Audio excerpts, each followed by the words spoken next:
Hello friend, welcome back to my channel. আবারও চলে এসেছি নতুন একটা ব্লগ নিয়ে। আমার ভিডিও ভালো লাগলে অবশ্যই লাইক করো ও শেয়ার করো এবং আমার চ্যানেলটিকে সাবস্ক্রাইব করে দিও। তোমরা সবাই এটাই ভাবছো তো আমি ব্লগটা কেন এখান থেকে স্টার্ট করলাম? সেটা জানতে হলে আমার আগের ভিডিওটা অবশ্যই দেখার জন্য অনুরোধ রইল। আমরা 4 ভাই বোন রেডি হয়ে রিসেপশনের উদ্দেশ্যে বেরিয়ে পড়েছি। রিসেপশনটা ছিল আমার মামার। দাদা আসতে লেট করায় তাদের জন্য আমরা বাইরে ওয়েট করছি। আমার দাদা আর আমার ছোট্ট ভাই চলে এসেছে। এবার আমরা ভেতরের দিকে যাব।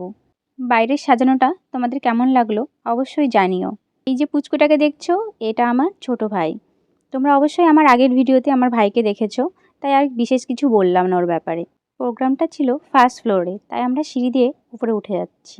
তাই দেখি সামনেই বর বউ দাঁড়িয়ে আছে। তারা খুব ব্যস্ত ফটোশ্যুট করাতে, তাই আর তাদেরকে বিরক্ত করলাম না। তাদেরকে একটু ফটোশ্যুটের জন্য টাইম দিলাম, তারপরে আমরা গেলাম। অবশেষে আমরাও একটু টাইম পেলাম মামির সাথে ফটোস ভিডিওস নেওয়ার জন্য। মামিকে কেমন লাগছে তোমরা অবশ্যই জানিও।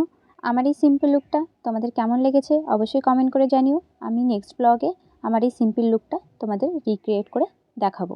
মেয়ের বাড়ির থেকে সব লোকজনই চলে এসেছে। দেখো দেখো, এই বাচ্চা দুটোকে কি কিউট না লাগছে সত্যি। আবার হাতে দুটো তত্ত্ব ধরেও দাঁড়িয়ে আছে ওরা। রাত অনেক হয়ে গেছিলো বলে খাওয়া দাওয়ার ভিডিওটা আর করা হয়নি। এবার আমাদের বাড়ি ফেরার পালা।